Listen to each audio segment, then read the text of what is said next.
Assalamualaikum warahmatullahi wabarakatuh. Perkenalkan, nama saya Nabila Isyati Nisa dari Prodi Sistem Informasi semester 3. Di sini saya akan mempresentasikan mengenai data flow diagram pada sistem informasi tabungan di PPR. Yang pertama ada diagram konteks. Diagram konteks merupakan data flow diagram yang digunakan untuk menetapkan konteks serta batasan-batasan sistem pada sebuah permodelan. Pada diagram konteks di samping memiliki satu buah proses, yaitu sistem informasi tabungan di PPR, serta memiliki 5 buah terminator, antara lain ada customer service, nasabah, kepala cabang, back office, dan teller. Customer service akan memberikan atau menginputkan informasi produk bank ke dalam sistem. Kemudian customer service akan meminta data nasabah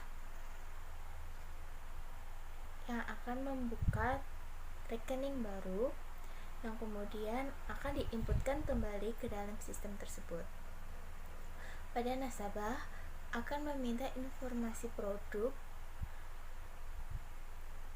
dan ketika nasabah tertarik untuk membuka rekening, maka nasabah akan menginputkan dokumen pendukung dan juga menginputkan setoran awal ke dalam sistem. Kemudian nasabah akan memperoleh buku tabungan.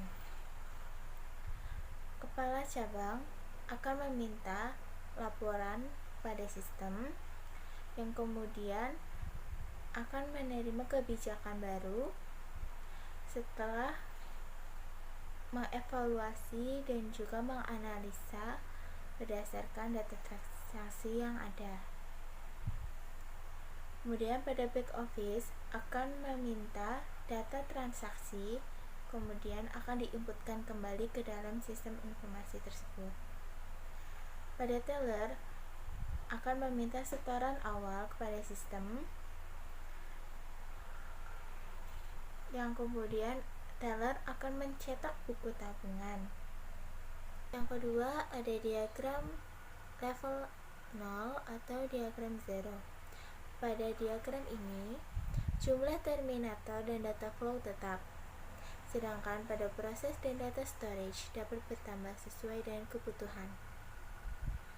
Pada diagram level 0 di samping, customer service akan menginputkan informasi produk bank ke dalam sistem, yang nantinya informasi tersebut akan diberikan kepada nasabah.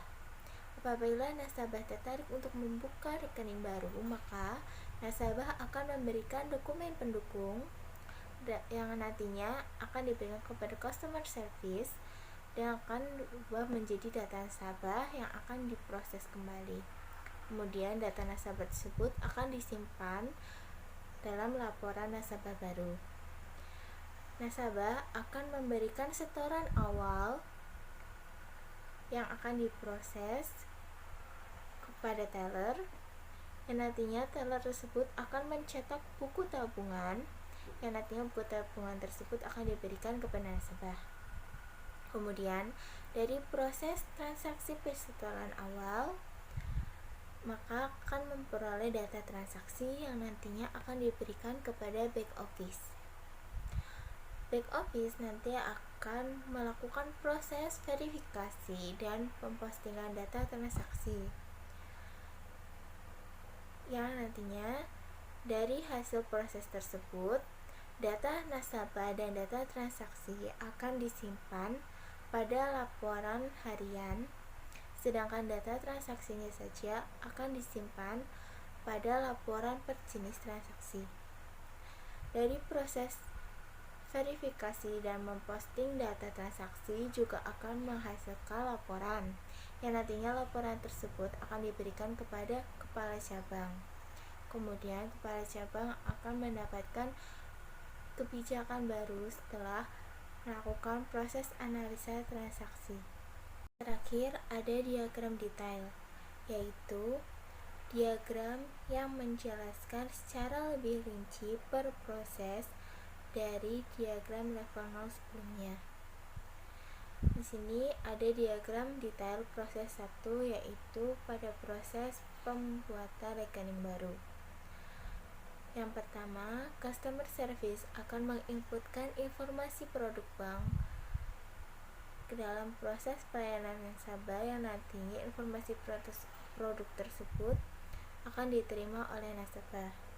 Kemudian, ketika nasabah tertarik untuk membuka rekening baru, nasabah akan memberikan dokumen pendukung yang nantinya dari dokumen pendukung tersebut akan diperiksa terlebih dahulu apakah nasabah tersebut memiliki rekening di cabang lainnya.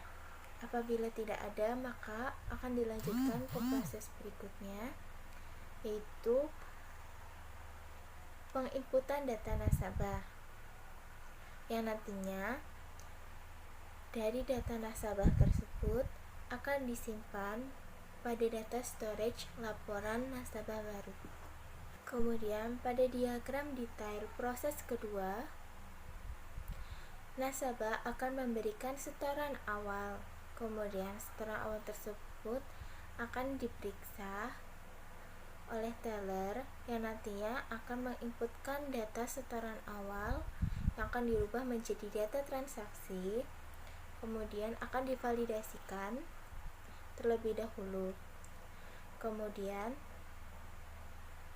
data yang telah divalidasi tersebut, data transaksinya akan diberikan kepada back office dan juga akan diproses ulang untuk proses mencetak ke buku tabungan, yang nantinya buku tabungan tersebut akan diberikan kepada nasabah. Pada diagram detail proses ketiga, back office akan memverifikasi data transaksi yang kemudian akan diposting data transaksi tersebut.